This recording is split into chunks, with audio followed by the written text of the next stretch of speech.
Ako si Princess Castro at narito ang mga napapanahong balita. Nasa 20 Pinay ang na-rescue matapos maging biktima ng surrogacy scheme o human trafficking sa Cambodia.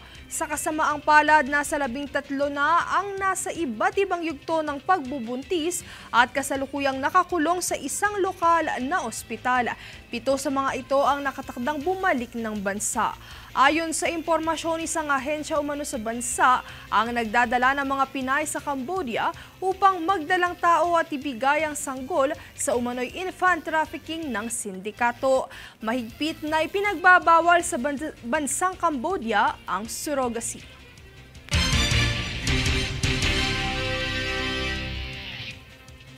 Samantala, opisyal lang inilunsad ng NHA ang Digitalized Entry Pass System para sa pagpapabuti ng serbisyo ng ahensya sa mga benepisyaryo ng pabahay. Narito ang ulat. Kasabay ng pagdiriwang ng National Shelter Month ay opisyal nang inilunsad ng National Housing Authority o NHA ang Digitalized Entry Pass nitong Lunes, ika-7 ng Oktubre. Para sa karagdagang impormasyon, ang Entry Pass ay isang opisyal na dokumento ng NHA para sa mga kwalipikadong pamilya kung saan ito ang magiging basihan kung sila ay may pahintulot na okupahin ang unit ng bahay. Ayon sa NHA, sa pamamagitan ng paggamit ng mga modernong teknolohiya at makabagong estratehiya ay mas mapapalawak at lubos na matutugunan ng pangangailangan ng mga benepisyaryo ng mga pabahay sa bansa. Dagdag pa rito, ang inisyatibong ito ay isa sa mga hakbang para pahusayin ang pamamaraan patungkol sa mga programang pabahay ng ahensya. Kabilang sa mga nagtaguyod ng proyektong ito ay ang Corporate Operations and Systems Development Department at ang Digital EP System na nagtatampok ng real-time document tracking. Kakibat ng sistema ang pinahusay na security features upang matiyak ang pagiging bukas sa mga transaksyon ng sistema. Princess Castro nag-uulat para sa One Media Network.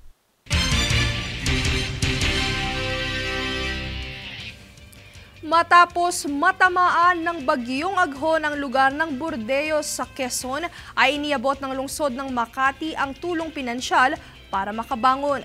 Sa pangunguna ni Makati City Mayor Abby Binay ay malugod na tinanggap ni Mayor Freddy Aman at Municipal Treasurer Parsenet Establecida ang tulong pinansyal na nagkakahalaga ng 250,000 piso. Hangad naman ni Binay na makatutulong ito sa mga komunidad na lubhang naapektuhan sa lugar.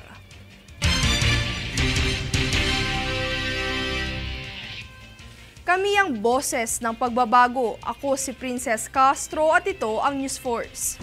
Sa ulo ng mga balita, 20 Pinay nasagip matapos ipuslit bilang surrogate mom sa Cambodia. NCRPO nakikitaan ang modernisasyon na epektibo sa pagsugpo ng krimen. Harapang debate, posible muling idaos bago ang halalan. BOC nasabat ang 250,000 pesos na halaga ng cannabis-infused vapes mula sa Estados Unidos. DSWD ECT payout muling ipinamamahagi sa mga apektado ng bagyong Julian sa Batanes. PCG nahuli ang bangkang sangkot sa pagnanakaw ng gasolina sa Bulacan. Patas at pantay na balita, komprehensibong ulat para sa pulso ng masa. Ito ang News Force.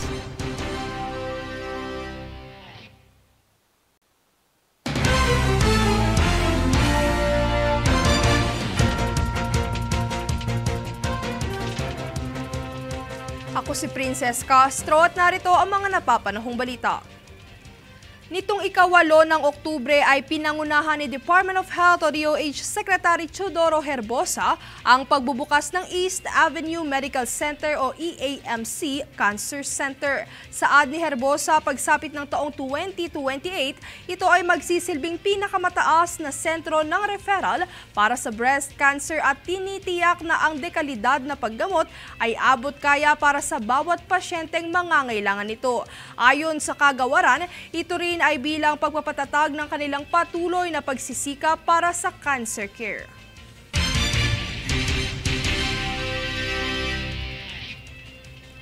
Kamakailang tumanggap ng parangal ang Bureau of Internal Revenue o BIR mula sa US Agency for International Development o USAID sa kanilang natatanging paraan sa pagpapanatili ng cybersecurity. Tunghayan ang detalye mula kay Jade Buhoy.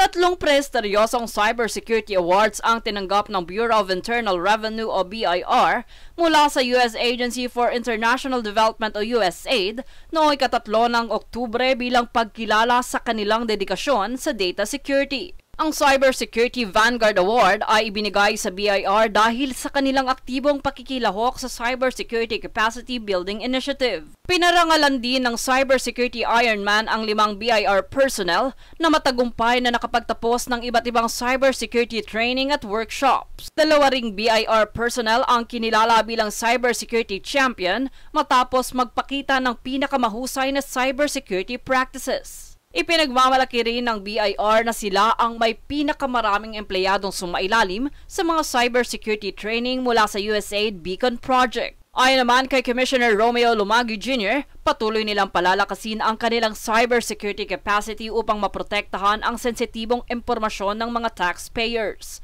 Nagpapasalamat rin ng BIR sa USAID para sa mga natanggap na parangal na patunay sa kanilang tagumpay sa pagpapalakas ng cybersecurity sa ahensya.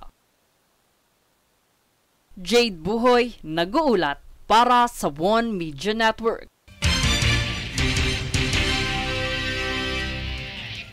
Sa iba pang usapin, nasabat ng Bureau of Customs o BOC sa Port of Clark ang isang kargamentong naglalaman ng cannabis-infused vapes na nagkakahalaga ng 250,116 pesos na maling idineklara bilang label marker machines. Sa pamamagitan ng X-ray Inspection Project at K9 Unit, natuklasan ang 100 disposable vapes mula sa iba't ibang brand na nakumpirmang may cannabinoids gamit ang Rigaku spectrometer reader. Ipinasa ng BOC ang mga sample sa Philippine Drug Enforcement Agency o PDEA para sa karagdagang pagsusuri na nagkumpirma na ito ay marijuana, isang ipinagbabawal na droga sa ilalim ng RA number 9165.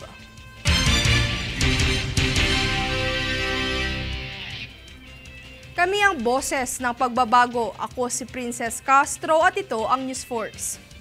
Sa ulo ng mga balita, 20 Pinay nasagip matapos ipuslit bilang surrogate mom sa Cambodia. NCRPO nakikitaan ang modernisasyon na epektibo sa pagsugpo ng krimen. Harapang debate, posible muling idaos bago ang halalan.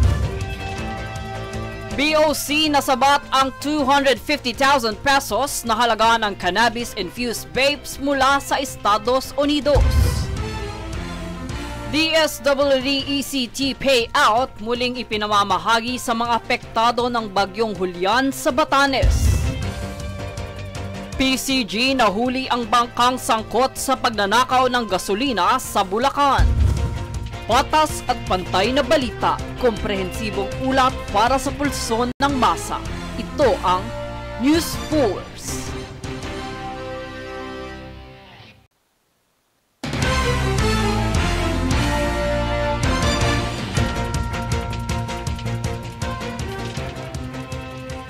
Ako si Princess Castro at narito ang mga napapanahong balita. Patuloy na namahagi ang Philippine Air Force o PAF sa pakikipagtulungan ng Office of the Civil Defense at Department of Social Welfare and Development ng kinakailangang humanitarian assistance sa Itbayat, Batanes nitong kamakailan lang. Ayon sa PAF, ang mga pinagsama-samang inisyatibong ito ay isang patunay umano sa dedikasyon ng ahensya na suportahan ang mga pagsisikap ng pambansang pamahalaan na tulungan ang mga apektadong residente at tiyakin ang akses sa pagkain at malinis na inuming tubig sa panahon ng kritikal na panahon na ito.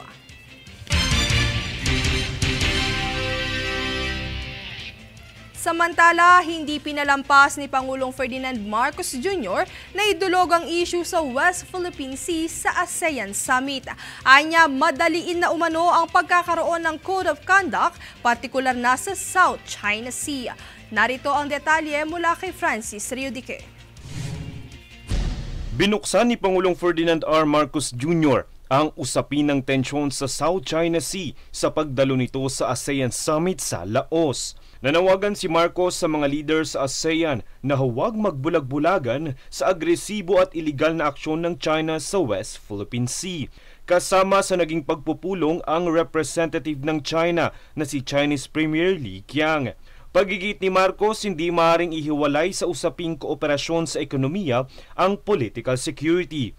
Matatandang patuloy pa rin ang tensyon sa pagitan ng Pilipinas at China sa pinag-aagawang teritoryo sa West Philippine Sea. Panawagan ng Pangulo, magpakatotoo sana umano ang China sa napag-usapang pagpapahupa ng tensyon sa lugar. Kaya naman idinulog ni Marcos sa ASEAN ang pagpapabilis ng pagkakaroon ng Code of Conduct sa WPS. Aniya, naniniwala siyang ito ang lulutas at tutuldok sa patuloy na agresyon ng China.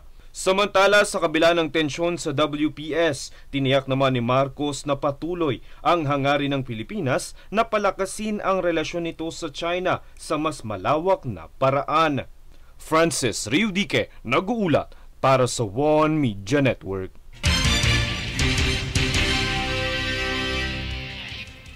Suspendido ang klase sa lahat ng antas at pasok ng mga kawani ng gobyerno sa Pasay sa darating na ika-14 at ika-15 ng Oktubre. Ito ay upang bigyang daan ang gaganaping 10th session of the Asia-Pacific Ministerial Conference on Disaster Risk Reduction. Hindi kabilang sa suspensyon ng mga nasa health services, disaster response at iba pang mahalagang serbisyo.